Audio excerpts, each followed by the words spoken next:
I've tested the Nissan X-Trail 3 times before. 2 times it was with the 1.6 liter diesel, which I wouldn't quite recommend. It's not really enough for a car like this. Now this one with the 2 liter diesel, that's a lot nicer. If you're buying an SUV, then of course inevitably you're going to be paying more than you would for a normal car with the same equipment level. So that got me thinking, and I went looking at the competition. For example, the Mazda CX-5 with all of the equipment and the most powerful engine, 40,000 euros. The Volkswagen Tiguan with a similar engine, 190 horsepower and similar equipment, 50,000 euros and more. So how much would you pay for this car, the X-Trail, with all of the equipment? This test model is pretty packed with extras and costs a good 41,000 euros, which places it just above the Mazda. It's been refreshed a year earlier, which you can see on the front mask.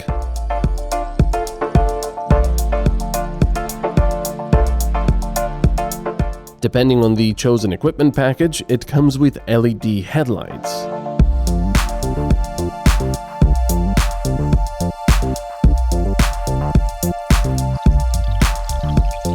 But don't think for a second that it's poorly equipped. No, it's got an electric boot, it's got 19-inch alloys, it's got heated seats both front and back, it's got a panoramic roof, it's got side assist, blind spots, it's got matrix LEDs, it's got radar cruise control.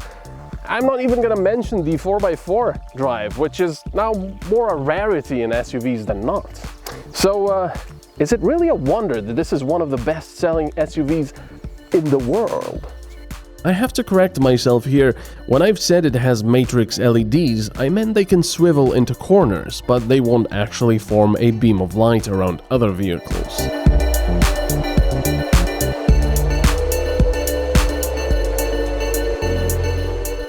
The X-Trail definitely looks good. Even inside, where you can see it's been a mostly unchanged design from 2013.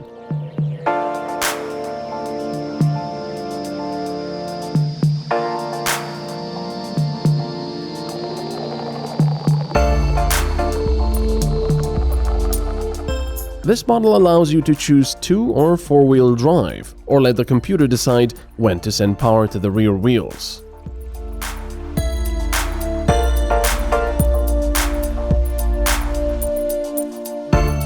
The instruments are good, while the color trip computer offers a sizable amount of information.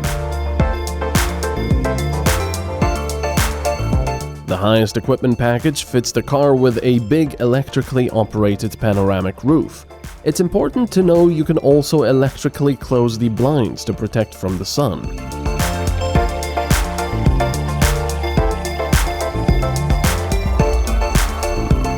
Rear passengers are going to feel comfy, especially since the rear seats are also heated. The function can only be enabled from the front and only for both rear seats at the same time. I hope people back there want warm butts.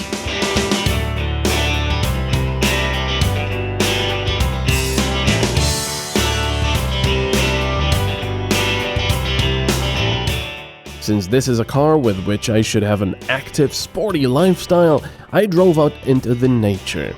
This gravel path doesn't present any obstacle for most cars, but I've seen the X-Trail do a lot more in the snow when I first tested it.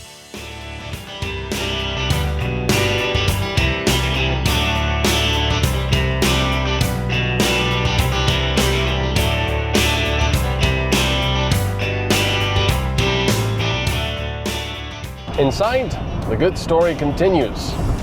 There's a lot of soft surfaces, nice to the touch. There's quite a bit of leather everywhere. And this is perhaps a minor thing, but I really like this armrest on the doors here. It's one of the few cars where there's so much cushioning for your elbow. It's extremely comfortable to rest on it. Very nice. I've got a heated steering wheel.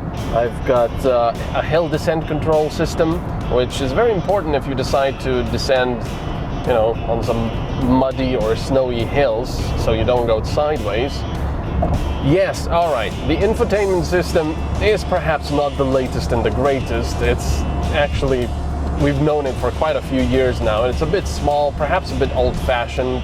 But on the other hand, it's also one of the few systems that have just worked. If you connect your phone, for example, I was testing the Audi A8 and I had some problems trying to connect my phone to it. This, no problem. Turn on the Bluetooth, pair it, that's it. I can already listen to music and call other people. It's perfect. So, yeah, just a lot of good stuff with this car. I like it. I'd like to mention the CVT is quite slow and sleepy when you need lots of instant power from a standstill. Careful at busy intersections then.